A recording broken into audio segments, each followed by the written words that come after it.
দর্শক আপনাদের স্বাগত ওয়ালটন স্মার্ট ফ্রিজ টিভিএস ইনসাইটে। আমি আপনাদের সাথে আছি জীবন্নেসা আলো।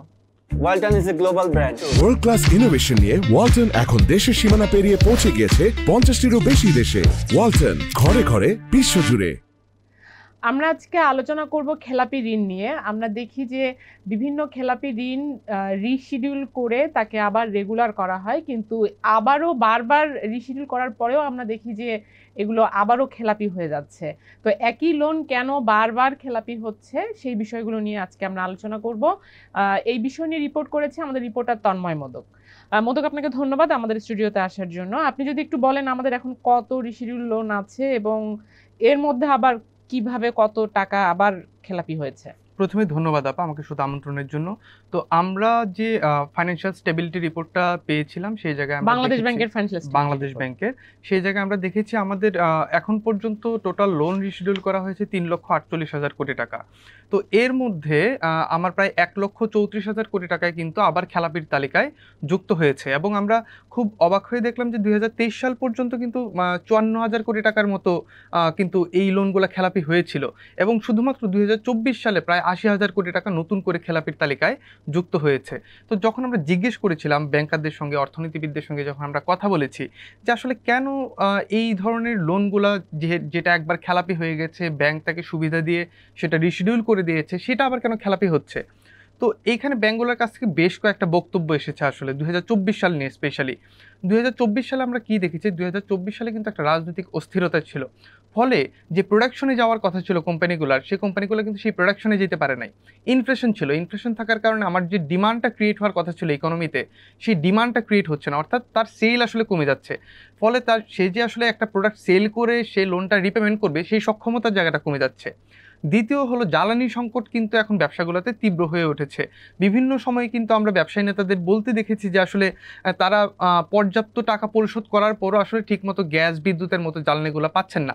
তো আমরা যেটা জানি যে জ্বালানি যদি তারা ঠিকমতো না পায়, তাদের যদি চাহিদা থাকেও ধরেন এক্সপোর্টের বা মানে লোকাল চাহিদা, দুইটা চাহিদা কিন্তু তারা মিট আপ করতে পারবেন না জ্বালানির সক্ষমতা যদি ঠিকমতো বিল্ড আপ না হয়। এবং তৃতীয়ত যে সমস্যাটার কথা বলছেন সেটা হলো যে আসলে ইকোনমি একটা স্ট্রেসের মধ্যে দিয়ে এখন যাচ্ছে। আমরা যদি ইকোনমি সবগুলো ইন্ডিকেটর দেখি, আমরা প্রাইভেট সেক্টর ক্রেডিট বলবো, ডিপোজিট গ্রোথ বলেন, মানে যে ইন্ডিকেটরগুলো দিয়ে আমরা ইকোনমিকে আসলে বুঝি, সেই ইকোনমিটা কিন্তু এখন খুব যে ভালো দৌড়াচ্ছে আমরা এরকম কথা বলতে পারছি না। একটা আমরা দেখেছি এই বছরের অন্যতম সংকট, অনেকে এলসি খুলতে পারেনি, তার প্রোডাকশনে সে যাবে কোথা থেকে এরকম। এটা আমরা দেখেছি আপা 2024 সালের প্রথমার্ধ পর্যন্ত এই সমস্যাটা খুব বেশি ছিল, যে আসলে ব্যবসায়ীদের চাহিদা ছিল যে তারা এলসি খুলবে, কিন্তু মানে ব্যাংকগুলো আসলে ডলার সাপোর্ট দিতে পারছিল না। তো 24 সালের দ্বিতীয়ার্ধে যেটা হয়েছে, ঘটনা উল্টে গেছে। ঘটনা হলো যে ব্যাংকগুলোতে এখন ডলার লিকুইডিটি আছে, কিন্তু ব্যবসায়ীরা আসলে এলসি খুলতে আগ্রহী না, যেহেতু তারা নতুন ইনভেস্টমেন্টে যেতে চাচ্ছেন না। তো সবকিছু মিলেই আসলে এইখানে একটা চাপ তৈরি হয়েছে। এবং একই সঙ্গে আরেকটা বিষয় যেটা আমাদের দেখতে হবে যে আসলে আমার যে এন্টার যে লোন রিশিডিউল করা আছে তার কিন্তু 56% হলো 10টা ব্যাংকে, টপ 10 ব্যাংকের মধ্যে। অর্থাৎ এই ব্যাংকগুলোতেই কিন্তু লোন রিশিডিউল করা হয়েছে বেশি, এবং ওইগুলো থেকে খেলাপির তালিকায় বেশি ঢুকছে। বিশেষ করে দুর্বল যে ব্যাংকগুলো, সেগুলোতে কিন্তু গভর্নেন্স বলতে কিছু ছিল না। তো যারাই কিনা প্রভাব বিস্তার করার মতো ক্ষমতা রেখেছে তারাই কিন্তু লোনগুলো রিশিডিউল করতে পেরেছে। একটা ডাউন পেমেন্ট দিয়ে হয়তো তারা রিশিডিউল করছে, কিন্তু এরপরে হয়তো তারা আর কিস্তিগুলো পরিশোধ করছে না। এই কারণে আসলে খেলাপির তালিকায় এগুলো যুক্ত হয়ে মানে জিনিসটা বড় হয়ে যাচ্ছে। আমাদের ইন্ডাস্ট্রিতে এখন যেহেতু যেই লোনটা রিশিডিউল করা হয় সেটাকে ইন্টারন্যাশনাল স্ট্যান্ডার্ডে এটাকে আসলে ডিস্ট্রেসড অ্যাসেট বলা হয়, এটা দুর্দশাগ্রস্ত লোন, বা এটা আসলে একটা মানে অসুস্থ অ্যাকাউন্ট, এটা ঠিক রেগুলার অ্যাকাউন্ট ধরা হয় না। তো আমাদের এখন যে খেলাপি ঋণ এর সাথে যে রিশিডিউল করা লোন, যেটাকে এখন ডিস্ট্রেসড অ্যাসেট বলা হয়, এই টোটাল ফিগার কত এখন আছে ইন্ডাস্ট্রিতে? প্রথমে আবার ডিস্ট্রেসড অ্যাসেট আপনি যেটা বললেন, আমি যদি আরেকটু করার চেষ্টা করি। একটা হলো খেলাপি ঋণ, সেটা তো আমার আছে, সেটা তো আমি জানতেছি যে এটা আমার আসলে ব্যাড লোন, এখান থেকে আসতেছে না। রিশিডিউল যে লোনগুলো করা আছে, এই যে একটু আগে বললাম 3,48,000 কোটি টাকা, এইটা কিন্তু খেলাপি লোনই, কিন্তু খেলাপিটাকে রিশিডিউল করে আমি রেগুলার দেখানো হচ্ছে। তো কোনটা রিয়েলি রেগুলার হয়েছে, আসলে সে রিয়েল পেমেন্ট করে সে ব্যবসা ফেরত এসেছে, রেগুলার হয়েছে, কিন্তু বেশিরভাগই আমরা দেখি যে মানে নামমাত্র ডাউন পেমেন্ট দিয়ে প্রভাব বিস্তার করে শুধু ব্যাংকগুলো অ্যাকাউন্ট রেগুলার দেখানোর জন্য, কারণ সে যদি ডিফল্ট দেখায় তাহলে তার তার এগেইনস্টে তাকে তো প্রভিশন রাখতে হয় প্রফিট থেকে, তখন আবার মালিকরা প্রফিট পায় না, ডিভিডেন্ড পায় না, এগুলা অনেক ধরনের ম্যানিপুলেশন আছে। হ্যাঁ, মানে ব্যাংকগুলোর বোর্ড থেকে এক ধরনের চাপ থাকে যে লোনগুলোকে রিশিডিউল করে যেন বেশি রেগুলার দেখানো, বেশি হাই প্রফিট দেখানো, হ্যাঁ, যাতে প্রফিটটা বেশি দেখায়, ডিভিডেন্ডটা একটু বেশি নেওয়া যায়। তো মানে যখন কিনা আমার একটা ব্যাংকে লোন খেলাপি হয়ে যাচ্ছে, তখন ব্যাংকটার উচিত হলো গিয়ে ওই জায়গা থেকে প্রভিশনিং করে ব্যাংকটার হেলথটাকে ঠিক করা। কিন্তু আসলে ব্যাংকে যারা ডিরেক্টর আগে ছিলেন তারা আসলে এই জায়গাটাতে খুব বেশি আগ্রহী ছিলেন না, তারা নিজের প্রফিটের জায়গাটাতেই ছিলেন। তো আমরা যেটা বলছিলাম, ডিস্ট্রেসড অ্যাসেট একটা তো হলো আমার খেলাপি ঋণ, যেটা আমরা দেখেছি প্রায় 4 লাখ কোটি টাকার উপরে উঠে গেছে। তার সঙ্গে আমার যুক্ত হয়েছে রিশিডিউল লোন এবং রাইট অফ লোন কিন্তু আছে আমার 60,000 কোটি টাকার বেশি। মানে রাইট অফ বলতে হলো যে খেলাপি ঋণের মধ্যে সবচেয়ে বাজে যে খেলাপি লোনগুলো, যেগুলো আমরা মনে করছি যে এগুলো আদায় করা সম্ভব নাও হতে পারে, তখন সেটাকে আসলে ব্যালেন্স শিট থেকে বাদ দিয়ে আলাদা একটা ব্যালেন্স শিটে সেটাকে মেনটেন করা হয়। তো এই ধরনের লোন কিন্তু ব্যাংক খাতে এখন 7,56,000 কোটি টাকা টোটাল।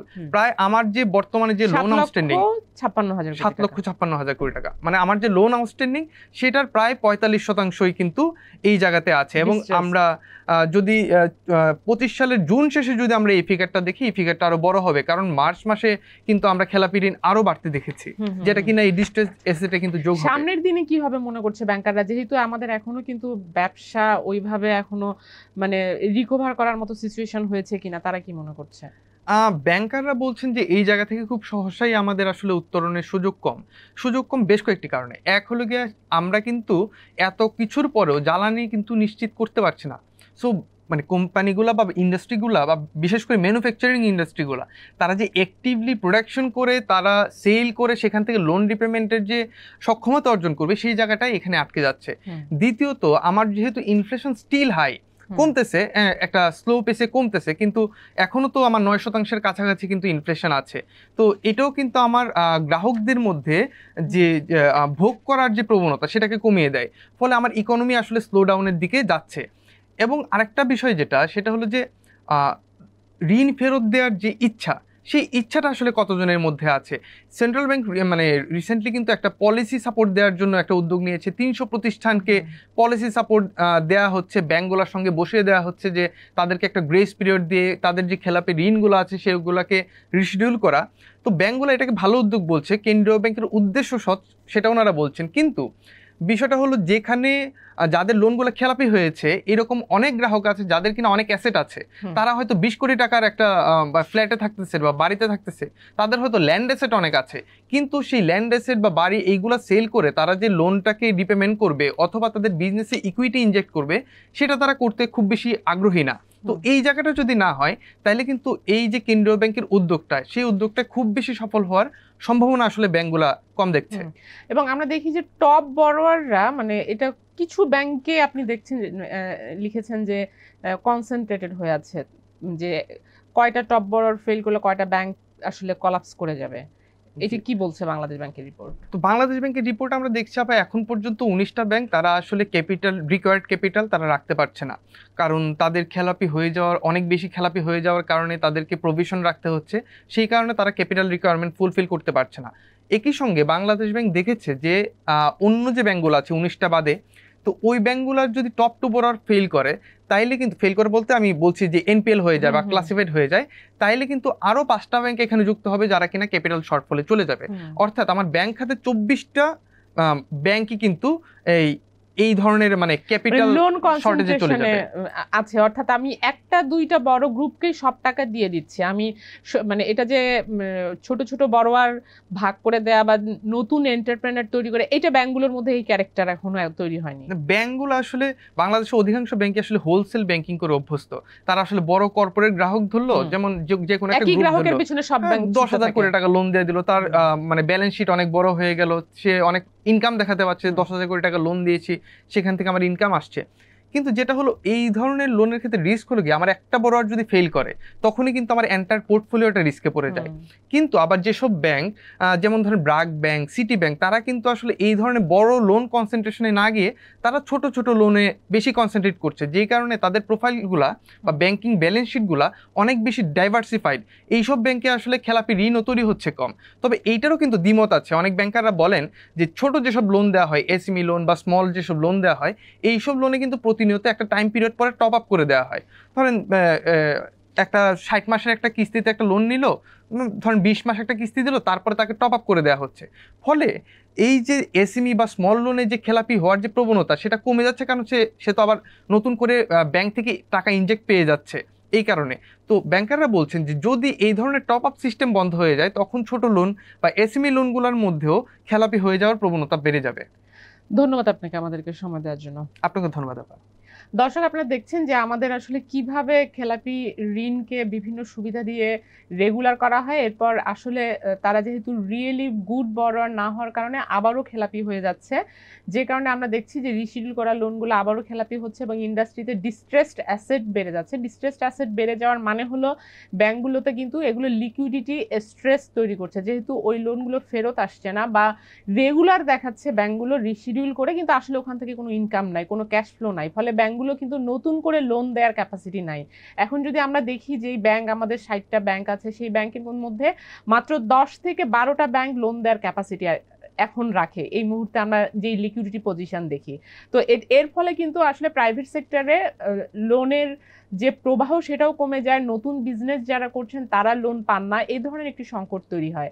তো এই ছিল আজকে আলোচনার বিষয়। দর্শক, আমাদের সঙ্গে থাকবার জন্য আপনাদেরকে ধন্যবাদ এবং আমাদের প্রোগ্রামটি যদি ভালো লাগে তাহলে লাইক দিবেন, শেয়ার করবেন।